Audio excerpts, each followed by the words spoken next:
Hi, everyone, and welcome to Investigative Selling, the Power to Influence and Persuade. We are here to get the competitive edge, and I'm going to make sure that we do. I've created a PowerPoint for us. And what is the power to influence and persuade? Well, it's basically whether you're one-on-one, it's when two people meet, the person that has the most congruency, the most passion, the most desire about what they're selling will take over the conversation. However, they will only take over the conversation by asking great questions. See, most people think that the talkers and all that are the great salesperson, but they've done a lot of research. The people that do the best questions have the best questions and listen twice as much as they talk are the ones that are best at consultative selling. And that's what we're here to talk about, influence and persuasion. The whole thing is a process. So I want you to think about influence and persuasion as a process. I'll start out by just covering a few things. Then I'm going to go actually through the steps, and I'll cover as much as I can in the next hour. It's going to be a longer session than most of the time. So let's get into it. All righty. So the first thing is you got to be fired up. You know, I'm pretty fired up all the time. It's I have a little saying, people don't buy from dead people, right? So if you go up to someone and you've had a bad day, they're not going to buy from you if they go, hey, how you doing? You go, I'm okay. What's going on? Well, it's been a long morning. My car broke down and my dog bit me and, lost my keys and they don't want to hear it. So from now on, whenever you talk to someone, make sure your energy level is up no matter what's going on in your life, because people don't care. All right. Tell you a little story. I'm one of the 4 approved trainers for the U.S. Army recruiters. This is when men and women are asked to become salespeople and they don't want to be. They're wonderful men and women serving our country, but they are cooks, infantry, doctors, nurses, all these things. And now they're handed a piece of paper and say, you are now a salesperson in this. And they don't want to do that. That's not what they signed up for. So it's my job to teach them to become salespeople. And it's fun for me. But the thing is, the one thing that they have is they're self-starters and they're turned on. So when I work with them, I love it because they're fired up. They're fired up because you have to be a self-starter to be successful in the military, right? And it's very important. So I want you to get fired up. And when you talk to someone, make sure that your energy level is up no matter what's going on in your life, because it will give you a better opportunity to sell. So, and then remember the story, Jim Rohn taught me his story. He was one of my mentors, and he said, he was a big hunter. I don't know if you guys do that. He's a big fisherman and a big hunter. And I am not, by the way. I like to fish, but I've never been a hunter. I've got friends that are hunters, but I'm not. And but they like to go out and do that. And I like to, like, when they catch something, I get to eat it. Anyway, so long story short, Jim Rohn says to me, have you ever been hunting? I said, no, but I have friends. He says, okay, well, if you shoot a rabbit, right? And you shoot a rabbit and you shoot him with a gun, the rabbit's going to be okay. But he says, if you take the same rabbit and you shoot it with a 12 gauge, there's not going to be anything left. So the key is make sure that when you talk to someone, you're using the appropriate amount of energy. And the way you do that is by reading their personality immediately. So when you meet someone, your goal in the first 15 seconds is to understand their personality. So meaning, are they loud? Are they soft? Do they talk fast? Do they talk slow? Do they move their body a lot? So people like themselves. So the moment you see how they react or how they talk, whether it's fast-paced, high, low, whatever it is, you want to match and mirror. That's what it's called, matching and mirroring their tone of voice, their body language, their energy, their rate of speech, everything, even tonality. So you know who was the best at that? Zig Ziglar. I used to travel with Zig Ziglar 50 cities a year for over 20 years. And he was from the South. He was born in Yazoo, Mississippi, and he lived in Texas. And wherever we went, he could adjust his voice to the area, and sometimes even get rid of his Southern talk. So he was very good at it. And some people do it very naturally, some don't. I picked that up from him. But the key is to match people's energy, rate of speech, tone of voice, volume, and don't shoot a cannon at a rabbit, right? If you shoot a cannon at a rabbit, it's going to hit the rabbit, but there's no rabbit left. And when you do that, you lose people. And I don't want you to lose people. So be real aware of your energy level when you talk to people and match them. Next, I want to talk to you about some things today. I want to talk about sales mastery, self-mastery. Self-mastery is, well, the best thing you can learn is to have a powerful and influence and persuasion, self-esteem, and self-image. And you know why? Because you're not going to connect with everyone. And influence and persuasion is a numbers game. So remember, when your self-esteem and self-image suffer an emotional setback, you will stop doing what you're supposed to do and come up with reasons. Like, for instance, if people say you meet someone and they don't treat you well, and you don't sell them, then you meet someone else and they don't show up, then you meet someone else and they said they're going to have all these people and they're not there. So after a while, you're like, you know what? I think today I'm going to go home and get organized. And what are you doing? Avoiding unpleasant activity. Remember, influence and persuasion is a numbers game. Your goal is to 10x, right? As Grant Cardone says, 10x. All right. You want to talk to at least one more person, at least 1x a day, right? Whatever you did yesterday, look, if you do the same thing you're doing every day, you're not going to get better. So your goal is to do more every day of what you do. Whether it's, Brian Tracy used to tell me, your goal is to become better every day, become better every day, become better every day. And the key is, whatever you do, you must become better every single day. Whether it's prospecting, whether it's your phraseology, the words you use, whether it's handling objections, closing the sale, getting referrals, following up and following through, whatever it is, you must increase yourself and amplify yourself, because the goal in life is not activity.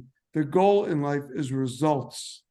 If you get, too many people are mistaking activity for results. I meet a lot of people and they're brilliant and they're great, but they are all focused on activity. And I ask them, how are you doing this year? We're in October right now. And they go, well, I've had a tough year. Well, they've had a tough year because they were not looking at the right activity to get the results. So I want you to think about, whether you're talking to people one-on-one or group sales like I do, make sure that you are, number one, fired up. Number two, work on your self-esteem and self-image to get self-mastery. How do you do that, Omar? Mindset. Work on your mindset. Remember, the mind is a steering wheel of the body. So when your mind tells your body to go out and do the things you need to do to be successful, it is steering your body to do that. So the mindset is very important. So I want you to really think about your mindset in every day in every way, and think about the things you do right, and never say something you did wrong. What can I do better? Never beat yourself up. That's part of self-mastery. You never say, I failed. I call failure a setback, right? We never call them failure. Anytime you beat yourself up, you're self-talking to yourself in a negative way. The mind is the most fertile ground ever. And whatever you feed it, it will take. So make sure you're feeding your mind. Everything you do, like Tom Hopkins, my mentor, and also the gentleman from IBM taught me these things. And he said, never see failure as failure, but only as a learning experience. Never see failure as failure, but only as the opportunity to practice your techniques and perfect your performance. Never see failure as failure, but only as the opportunity to develop your sense of humor. Never see failure as failure, but only as the opportunity to change course in your direction. Never see failure as failure, but only as the opportunity to win. So it's very important that you realize that failure is not failure. Failure is a setback set up for a comeback, right? And if you do that and stop thinking failure, you will be more successful. All right. Next, application of tools. Everybody on here has my Teachable Audible, and you guys should all be listening to the audios. And what it does every day is, if you listen, and I do it myself, by the way, I can tell you, I've been listening to Jim Rohn the last 2 weeks, and I listen to Take Charge of Your Life and How to Have Your Best Year Ever. Those are my two favorite programs from Jim Rohn. And for me, if I feed my mind every day, one session, just one session, 12, 13, 15, 18 minutes, it changes my paradigm. And a paradigm is nothing but a shift of your mindset, right? So a paradigm, as Stephen Covey taught us, is a paradigm shift, was nothing but changing your habit, right? So you want to change your habits. If you're having a hard time, if you're not getting the results you want, then you need to listen to other people like Jim Rohn, Bob Proctor, Tom Hopkins, myself, Brian Tracy, Tony Robbins, whoever speaks to you. And by the way, mix it up. One day self-development, another day sales, one day time management, one day marketing, whatever you're doing, right? But keep feeding your mind every day. I am where I am because of it. Self-development changed my life. I became a student at the age of 21, right? And I listen to audios every single day for 20 minutes. I do. And I don't know what it does for other people, but I know for me, it made a big difference. Next, got to take action. You know, all of this training is worthless if you get up and don't do it. The only way you get better at this stuff is by getting in front of somebody. You know that, right? The only way you get better is by practicing on human beings. You got to go out there and practice, or on a Zoom, of course, but you got to get out and do it. You got to practice it and do it. So take action now, today. One of the reasons I feel that I have been so successful in my life is because I take massive and immediate action each and every day. I have a thing that my kids ask me, Dad, why are you still working? You don't need to work. Why are you working so hard? I work, all the time. I love it. But you know why I work? Because I feel like I was trained by the best, and I want to share that with all you guys. And they're all going away on me. I lost Proctor last year. I lost Rohn 10 years ago. I lost Ziegler 6 years ago. So all these people, are getting up there now. So it's important that I do what I do and share their message. And that's what I do. And as you can notice, I give credit to them, not me. I took everything they taught me and put my own little spices in it, right? So let's get into it. What gives us a competitive edge? Training for today's entrepreneurs. The first thing is your desire. If you don't get up with a purpose, a desire, and work to learn, don't work for money, you're not going to get the results. So what I'd like you to do is to do what Bob Proctor taught me. Now, since most of us don't have business cards anymore because we use our phones and all these crazy things, I'd like you, if you don't have a business card, get a 3x5 card, cut it the size of your wallet. That's the size of one side of your wallet. And I want you to write down my burning goals, my burning desire, and just put 3 goals for the next month. And do that every month. Replace it every month. And as soon as you hit a goal, scratch it off and replace it. So you put, what your goals are for the next month. Now, what I want you to do is when you wake up and you're drinking your protein drink or your coffee or your orange juice, take it out of your wallet and look at it and visualize those 3 goals and say, what do I want? I want, like today I was working with one of my mentees, and he wants 4 new clients next month.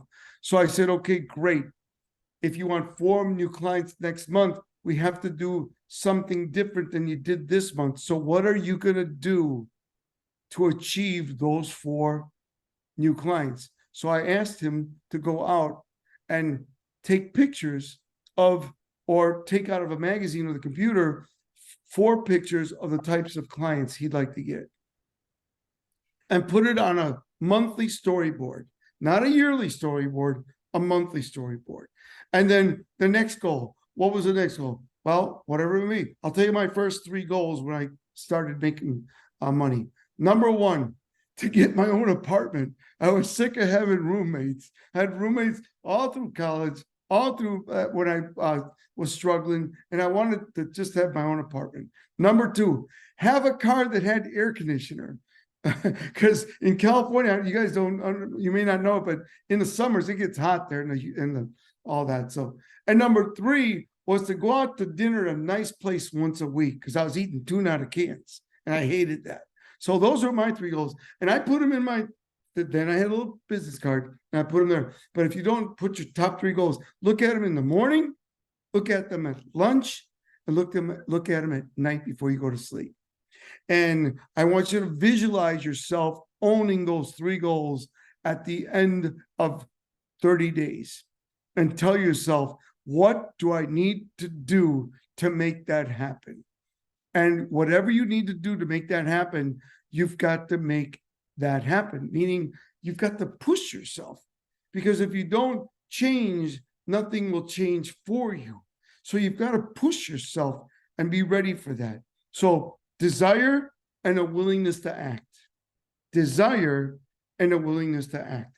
Next, you got to become a PPS. And I've coined this, and everybody really loves to use this. And go ahead and use it. A PPS, a professional problem solver. Some people give me credit, some don't. But it's a PPS, a professional problem solver. I learned that from my mentor, Mr. Murphy. He said, whatever anybody asks you, can you do this? You say, absolutely. And then figure out how to do it. You're a PPS, a professional problem solver. Say to yourself, I am the solution. You are the solution. Whatever somebody needs from you, you are the solution. So be the solution. Act like the solution. Wear it well. Wear it well, right? Wear it well that you're the solution, right?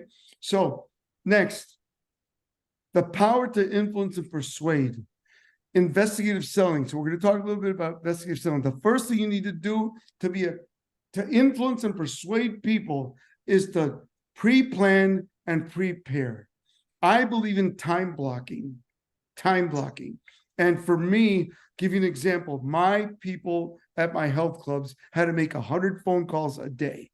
Now it sounds like a lot, and it is, but that's what it took. Why? I did my math. If you did 100 phone calls a day, you were a newbie, you were going to get 10 appointments. Of those 10 appointments, if you confirm the appointment the way I taught you, then 7 would show up. Of those 7, if you're new, you would sell 1 membership that day. If you were great, you'd sell 5. Okay? And that meant you became better. So pre-plan, prepare, Omar. That sounds all great. How do you do that, Omar? Well, number 1, write down what you need to do the next day to hit that goal before you go to bed. Or now some of you have kids, so write down the 10 most important things you must do the next day at the end of your work day if you have kids, right? And I like doing that because now I don't have to think about it. And what you do is if you work from home, take 15 minutes and lay it out. If you're driving home and you sit in your driveway, sit right there and knock it out. Write down at least the 10 most important things you must do the next day. Time block it. So in the health club, we would open up 6 in the morning from 9 on, everybody went to work. So my people have to, from 9 to 11, make phone calls. And they would make phone calls. And I would have them time block for 2 hours and make 40 phone calls. Then from 11:30 to 2, people came for lunch. So we would do referrals and buddy systems, it's called. Buddy system is when you ask someone who comes to the club if they have a buddy that wants to work out with them, right? Because they've done research that if you have a buddy work out with you, that you're going to show up for the gym more. So I said we would work on the buddy system and referrals. Then from 2 to 4, it was hammering the phones and the last 30 minutes confirming your 10 appointments. Then when it came from 5 to 8, you were selling. Okay. So that's pre-planning and prepare. Here's something else you have to do: pre-plan and prepare. Really know your products and services. Be an expert. Now, you don't have to be an expert at first to be selling, but work on being curious, interested, and seek more knowledge in what you do. Number 2, know your competition. Know your competition. No, and I know some of you are saying, I don't have any competition, but even if you don't, you probably got somebody out there. Know what they do and don't do. Know what you do better. Like, for instance, what is your unique selling proposition? Why should I buy from you? What makes you and your product or services so special, right? Really important. Next, get a clarity of your audience. What are your customers' needs and wants? Get a clarity of your audience. Very important. Now, also very important, have a 360-degree view of your business, meaning don't get stuck on one type of client. Like, for instance, for me, I spoke for Zep last month. I spoke for Amway last month. I spoke for Oracle last month. I spoke for Microsoft. I spoke for Motorola the month before. So what is it telling you? I spoke for ERA Realty, their convention, annual convention. I spoke for Better Homes and Garden, their convention. What does that tell you? It tells you that I'm diversified enough that I can speak to a 360-degree audience. And that's what you need to do. Don't get stuck on one group. A lot of people that influence and persuade get stuck on certain groups, and now they're limiting their income. And you don't want to do that, right? You don't want to limit your income. Next, know your objections in advance. What I want you to do, if you're taking notes or this is being recorded, write down the 5 objections that you get every time during the week. What are the 5 objections that you get? And those 5 objections, you should take them and write out answers to all 5 of those objections. Why? Now you're more prepared when you talk to people. If they say, I want to think it over, and you say, great. Or they say, you want to think it over? That's fine. Obviously, you wouldn't take your time thinking this thing over unless you were seriously interested, would you? I mean, I'm sure you're not telling me that just to get rid of me, are you? Just to clarify my thinking, what phase of this opportunities you want to think over? Is it the quality of service I'll render? No, Omar, you've been great. Is it something I forgot to cover? No, you've been very thorough. Could you please level with me, Bill? Could it possibly be the money, the financial aspects? Well, Omar, now you bring that up. It is. It's the money. What's going on, Bill? Well, I just think it costs too much. Bill, today most things do. Can you tell me about how much too much you feel it is? Well, Omar, I think it's like, let's say it's a home. It's $10,000 too much. Well, let's take that $10,000, break it into proper perspective. You'll be living in that home for the next, what? Oh, Omar, I love this home. I want to live here for the rest of my life. All right, well, let's put a number on it. All right, 5 years. Let's take that $10,000 and break it into 5 years. Oh, it breaks down to pennies, doesn't it? It's called a reduction to the ridiculous. Are you willing to give up this home of your dreams? And I know that your partner loves it. Are you willing to give up the home of your dreams for pennies on the dollar? When you put it that way, and I did. And let's go ahead and fill out this paperwork. So if you know what to say, by the way, everything I just covered is in investigative selling. I have handling objection and 22 closes in there. So I have 240 in my head. So if you really want to master it, go to the teachable that you have, right? So pre-plan and prepare. Next, prospecting. Whatever you have to do, which I'm going to cover. So I'm not going to cover too much of this right now. Building rapport. Remember, building relationships. People make a decision on you in 15 seconds. 15 seconds. So they look at you like, let's use me. I go to speak for a group like I am next week. The moment I walk up, they're looking at me. They're looking at what I'm wearing. They're looking at my tie. They're looking at how my hair. They're looking at how I talk. They're looking at if I'm, full of myself. Whatever it is, they're making decisions on you in the first 15 seconds. So make sure that number one, you look the part of your business. Number two, you look sharp. Number three, you talk sharp. Number four, remember, everybody is tuned into one station. Brian Tracy taught me this. WIIFM. What's in it for me? So make sure you're tuned into them, not you. Selling is about serving. The more people you serve, Zig Ziglar said, right? The more you serve, the more results you'll get. And I'll cover that in a minute. Qualification, I'll cover that too. I teach an acronym that my mentors taught me. I'll get there. I'm going to cover all this for you. Handling objections, I'll cover a little bit of that. Closing the sale, I'm going to cover a lot of that. Getting quality referrals. And attitude, enthusiasm, and systems.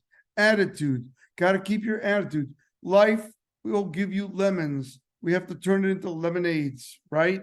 Enthusiasm, keep thinking from within. Don't let your outer circumstances control your inner circumstances. Your goal is to stay strong within, so when outer circumstances come, and they will, and they will try to take you out, make sure you're strong within. How do you do that, Omar? Mindset. Focus on mindset.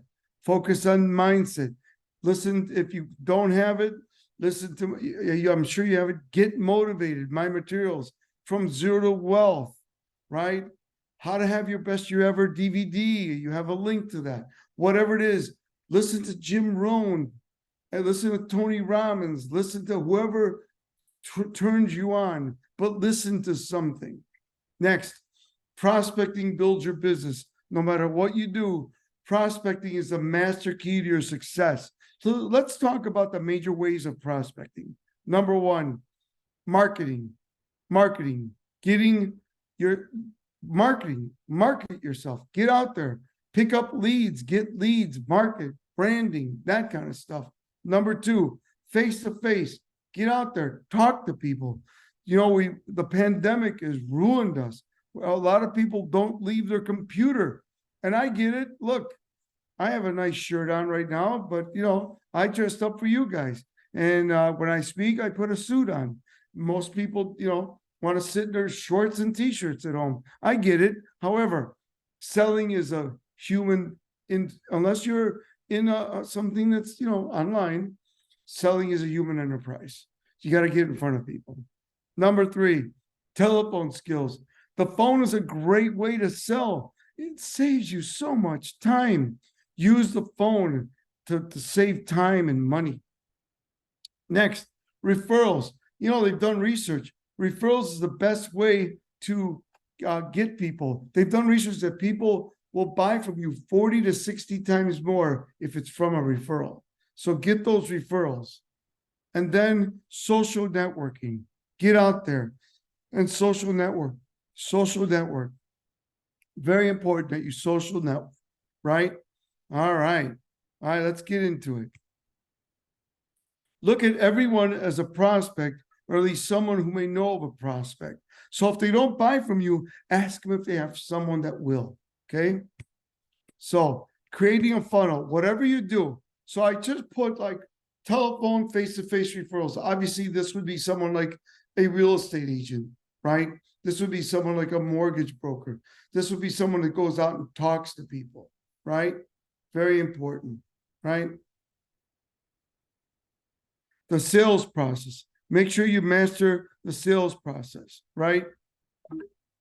So remember, investigative selling is nothing but a numbers game. So whatever you do, you have to do the numbers. Activity equals contacts equals closed sales equals results. Whatever you do, it has a number. I told you, my people, my health clubs, 100 phone calls, 10 appointments, 1 sale if you're new. All right. What is your number? And then what you do is go monthly, quarterly, bi-yearly, 9 months, 1 year, and then go forward and back until you get the numbers to where you know what you need to do to be successful. Next, constantly improving your conversion ratio. Very important. You consciously improve your conversion ratio. All right. What does that mean, Omar? The key is to become better. So I told you my salespeople had to make 100 phone calls. The top producer would do 100 phone calls, 10 appointments, and close 7 people, where the new person would only close 1. That's called improving your conversion ratio, because the more you do, the more you do, the more you do, the more you make. All right. Now, let me talk to you about perfect practice. People don't realize that you have to do perfect practice. Perfect practice is the key to everything. Perfect practice. So, yeah, how many have ever been to a gym? If you've been to a gym, all right, and you walk in and you see people doing the workout wrong, or you see them running on the streets and they're jogging wrong, you know they're going to get hurt. So it's not running, it's running right. It's not selling, it's selling right. So it's perfect practice, not just practice. Next, here are the best 7 networking. All of you need to network more. Here are the 7 best networking questions to ask. How did you get started in your business? People love to talk about how they got started in business. Number 2, what do you enjoy most about what you do? And for those of you that are in network marketing or recruiting business, this is a great one, because if they say, I'm not really happy with my job, they can say, great, could I talk to you about an opportunity, right? Number 3, what separates your company from your competition? That's what, when you shine and talk to them about what makes you and your company so special. Next, what advice would you give someone just getting started in your business?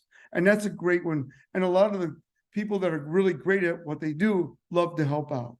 The next one, what do you see as the coming trends in your business? Like, for instance, I trained a real estate group last month, and they talked about that the market is changing, right? That there's no inventory, interest rates are up, that the mortgages aren't being approved. That's adjustment in trends in your business. Now, every market is different. Of course, Florida and Texas is better because everybody's moving there. In fact, they said last month, Florida is no longer the retirement capital of the country. It is now, believe it or not, North Carolina, a beautiful place. Next, what ways have you found to be most effective promoting your business? That's a great one for marketing. If you're selling marketing or branding, that's a good one. And then I love this one. What one sentence would you like people to use when describing how you do business?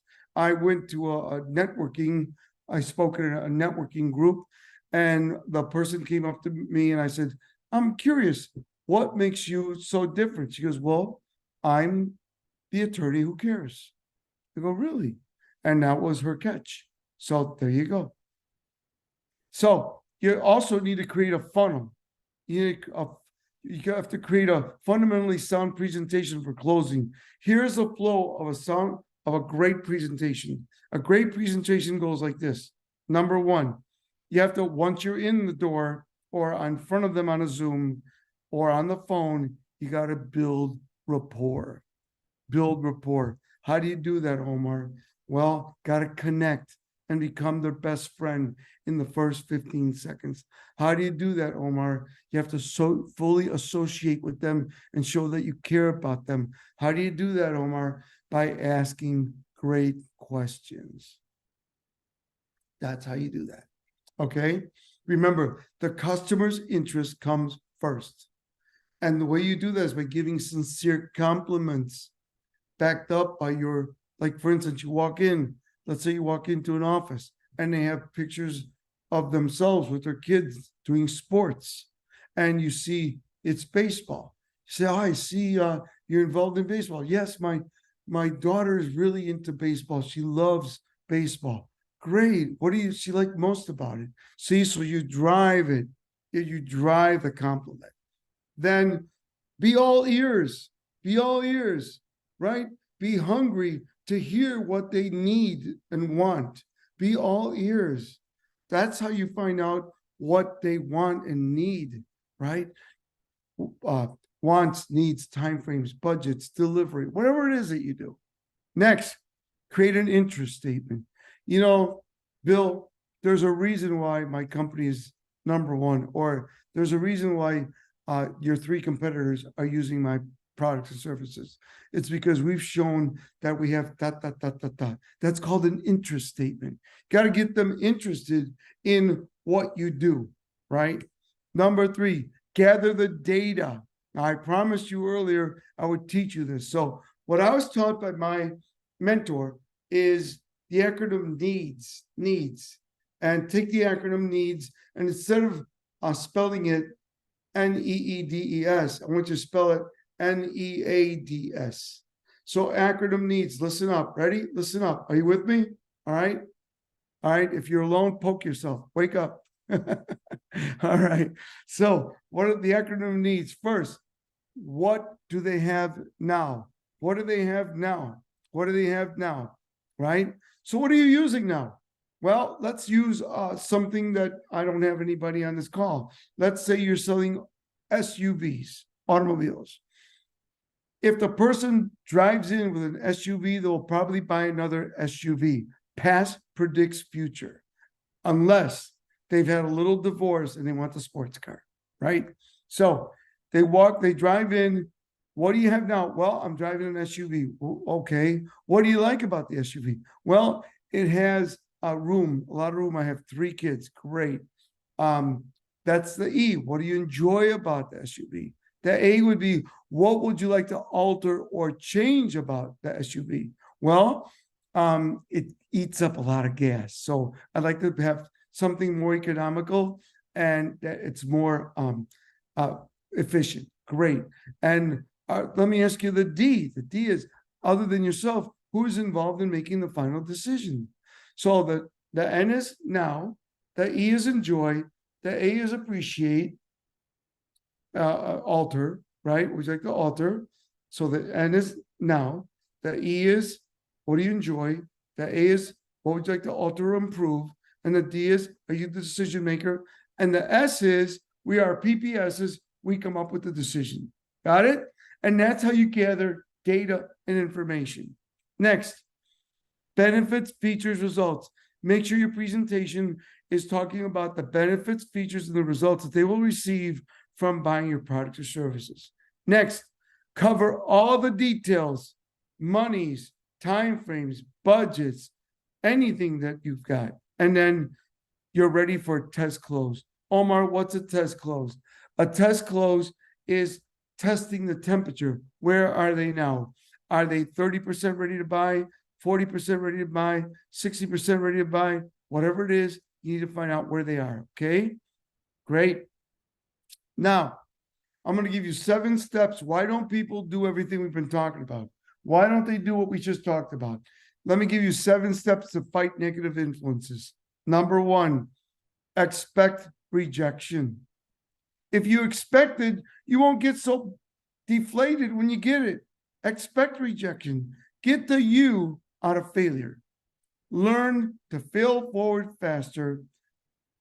It's not failure, it's a setback. And a setback is nothing, a preparation for a comeback, right? Next, change something.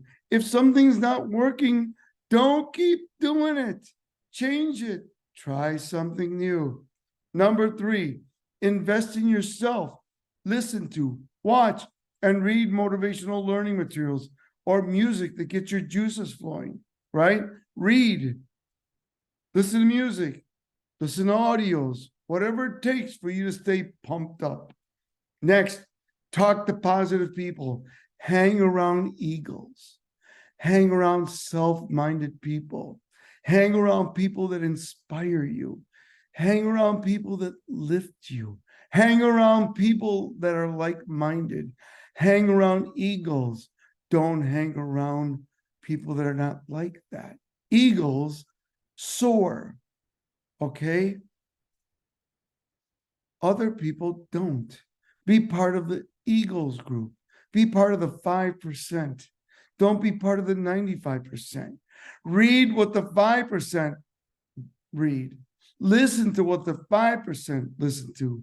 Hang around where the 5% are, not the 95. Don't read what they read. Don't listen to what they read. Don't do what they read. Don't do what they do. Do what the 5%ers do, right? Hang around an inspired crowd. Next, manage your mental input. Don't beat yourself up. We all screw up. You know, my mentor, Tom Hopkins and Tom Murphy, taught me that the past is nothing but a bucket of ashes. If you were said to me, hey, Omar, we're going camping. You're in charge of the firewood and the fire.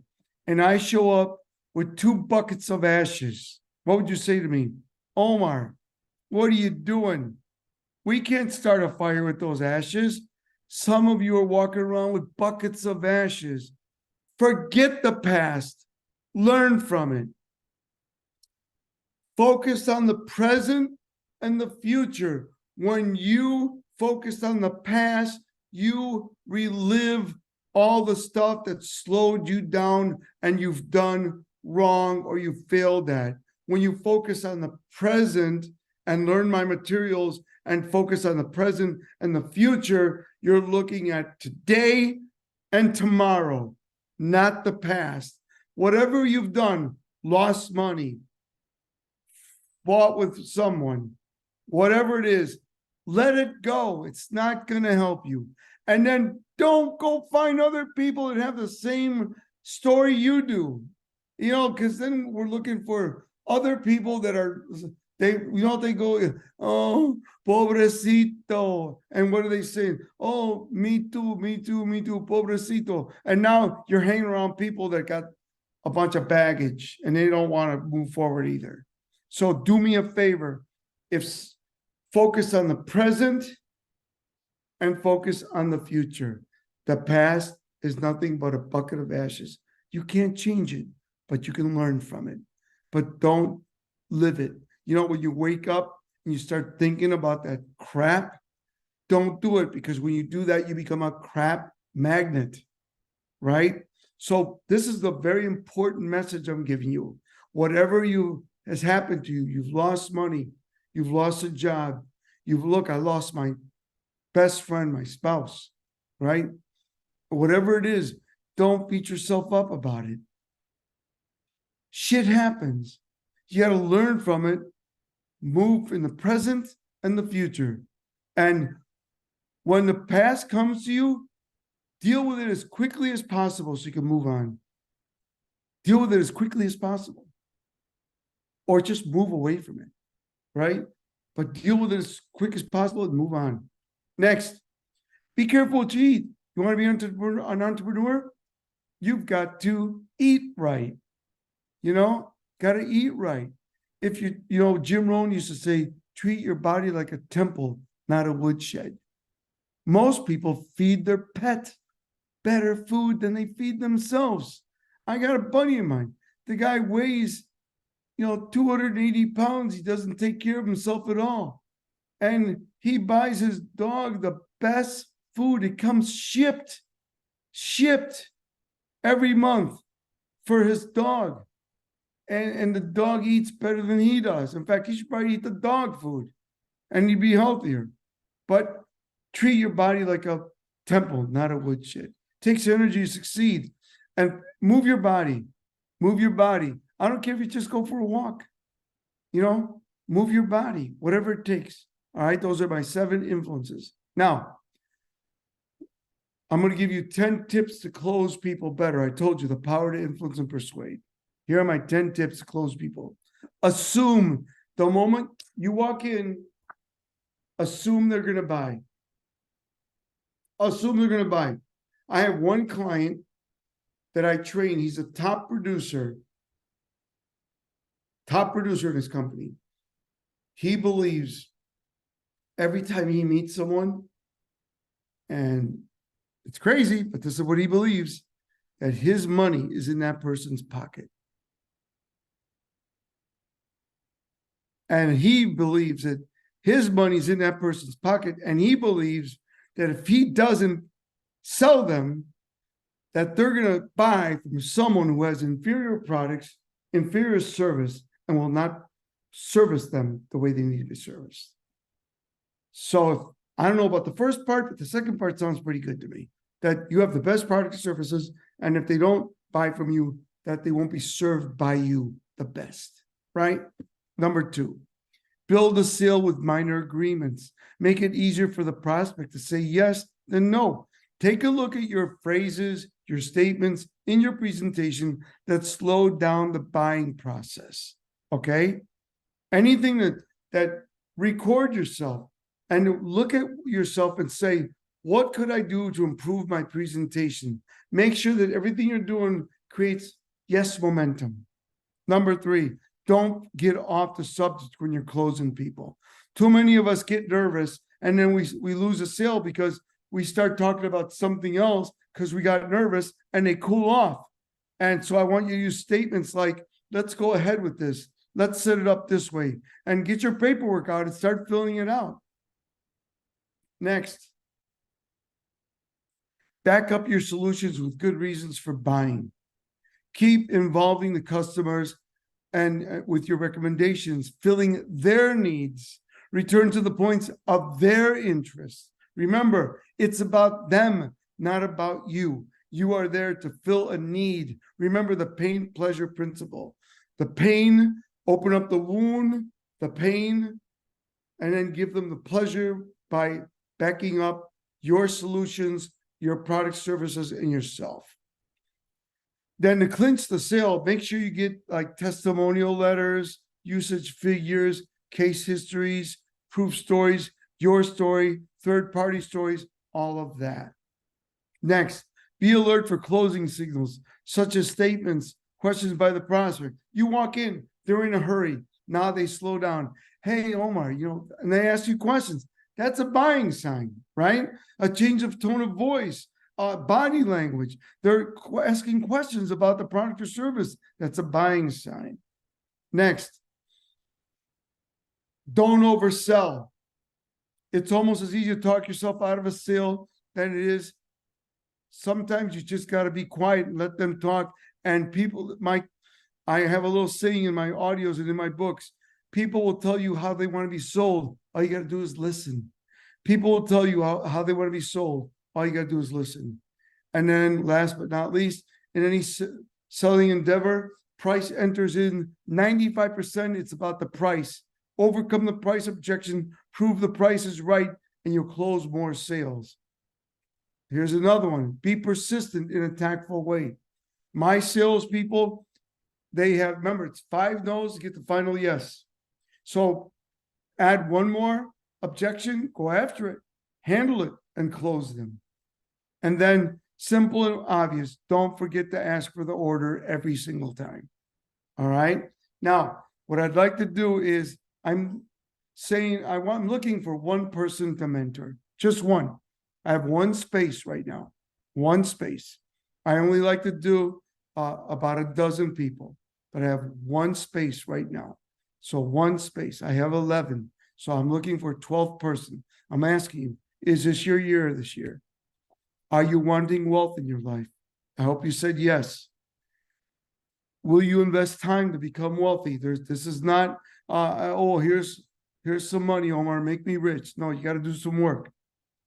Will you do the assignments? I'm going to give you some assignments you're going to have to do. Here's how it works. You meet with me every week for 3 months, 6 months, 1 year. We talk about what you want. We talk about strategies. We talk about activities that you need to do to succeed. So every week we meet by Zoom. If you're in town, I'll meet you face to face. So most of you are out of town. So my 11 students, except for one, I meet face to face. The other 10, I meet online. So we meet every week. You meet with me, not one of my people. I have coaches, but you meet with me one-on-one every week. We lay out your goals. Could be more than one. It could be your job, could be a side hustle, could be something new you want to do, could be a business you want to upskill, a new business you want to buy, something you're working on. So we sit down, we lay it all out. It takes a couple hours. Then we meet every week and we create activities and build 3 months, 6 months, 1 year. If you're interested, I want you, it's an investment. I'm very reasonable compared to other people. So here, you're this close. You're merely a decision away from real wealth and financial independence, working with me one-on-one. So what I want you to do, sources of failure, people, you can't bring yourself to do it. Here's why people fail. Either you don't know what to do, or you can't bring yourself to do it in a timely fashion. Accountability, that's why I come in. I meet with you every week and help you accomplish what you need to accomplish to get things done to make you successful, to help you be successful. So here's what I want you to do. If you're interested, go to one-on-one mentoring with me. Make sure you're not there to just talk to me about anything except coaching and mentoring, and go to info@omarperiu.com, and I will set up a time. We will set up a time with me for 30 minutes to see if we are a good fit. Okay? So, and I'm telling you, what are you waiting for? This ain't no dress rehearsal, baby. Don't leave anything in the tank. You want to work for me?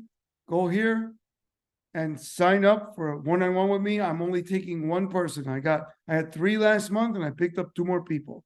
So I only need 1 more. And I want to work with 1 more person that wants greatness in their life, great results, greatness in their life, and make more money and be more successful and be more accountable with me. All right? Accountability and a desire and want to make it happen. So, EB, you want to stop the recording? And I'm going to take questions.